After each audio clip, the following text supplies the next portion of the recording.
Pour aller plus loin sur la question, nous recevons Léa Donardin. Bonsoir. Bonsoir. Vous êtes la présidente du syndicat des pharmaciens en Martinique.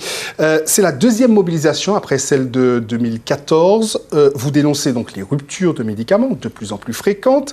Vous réclamez également une revalorisation de vos honoraires. On va commencer d'abord par ces ruptures de médicaments. Comment peut-on les expliquer ? Alors déjà, bonsoir et merci pour cette invitation. Et également pour dire que c'est très rare que les pharmaciens fassent grève et que...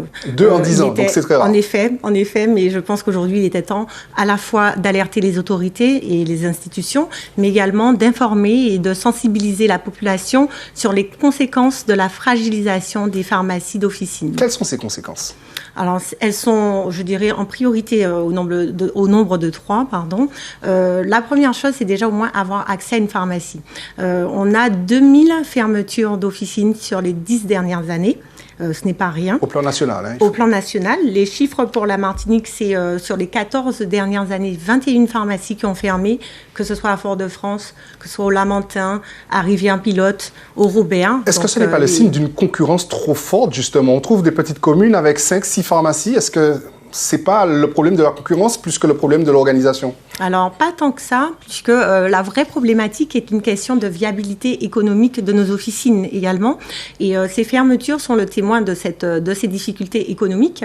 Il faut comprendre qu'une pharmacie, c'est également une entreprise avec des collaborateurs, avec des charges. L'inflation augmente, les charges augmentent, sauf qu'aujourd'hui, nous n'avons pas suffisamment de marge pour pouvoir assumer toutes ces charges. Je mets aussi en lumière le travail qui est fait par les équipes officinales, les pharmaciens, les préparateurs en pharmacie, qui nous permettent de vous accueillir et de vous conseiller au mieux pour votre santé. Revenons sur le problème des médicaments, les ruptures. Oui. Vous n'avez pas répondu à cette question. Comment on peut expliquer qu'il y ait des ruptures ? Alors, je ne vais pas l'expliquer de façon académique parce qu'il y a énormément de facteurs qui rentrent en jeu. Alors, ce qu'on peut dire, c'est qu'en effet, nous avons de plus en plus de ruptures. 400 sur 2014. Aujourd'hui, en 2024, on en a 4900. Alors, qu'est-ce qui explique ces ruptures ? C'est un sujet assez complexe qui va regrouper pas mal de problématiques qui peuvent être liées soit au fait qu'on a des sites de production qui ne sont pas forcément sur l'Hexagone, le fait également qu'on a un prix de médicaments qui peut faire que d'autres pays seraient privilégiés au niveau de l'approvisionnement. La France achète les médicaments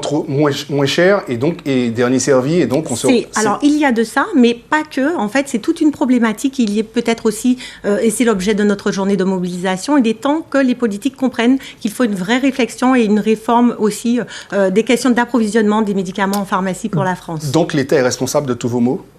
Alors, je n'ai pas dit que l'État est responsable. Je dis qu'il y a des échanges qu'il faut mener et qu'il faut le faire au plus vite, parce que ce n'est pas faute d'être engagé pour des échanges construits et apaisés, sauf qu'aujourd'hui, nous ne pouvons que constater que nous ne sommes ni entendus ni écoutés, et il était temps que ça change. S'agissant de la revalorisation de vos honoraires, vous êtes à quel montant ? Vous réclamez quel montant ? Alors, nous sommes à un certain montant, nous réclamons environ 20% de plus. Il faut quand même noter que depuis 2019, nous n'avons pas eu de revalorisation de nos rémunérations. Et donc, comme je vous le disais tout à l'heure, nous avons des charges qui augmentent, mais nous n'avons pas plus pour pouvoir régler ces charges. Madame Donardin, aucune entreprise n'augmente son personnel de 20%. Son personnel ? Si vous avez une entreprise, vous n'augmentez pas votre personnel de 20%. Vous demandez une augmentation de 20% de vos honoraires. Oui, mais en fait, alors moi, je ne vais pas rentrer dans le détail des chiffres, ce serait beaucoup trop long à expliquer. Mais ce que je vous dis, c'est que depuis 5 ans, nous n'avons pas eu de revalorisation. Oui. Alors, pour rentrer sur le sujet plus complexe des chiffres, là, il nous faudrait au moins une demi-journée. Et nous n'avons pas beaucoup de temps. Merci en tout cas d'être venu jusqu'à nous pour nous expliquer les raisons de votre colère. On a bien compris que les ruptures de médicaments, mais également la revalorisation de vos honoraires sont vos principales revendications. Merci beaucoup, Léa Donardin. Merci.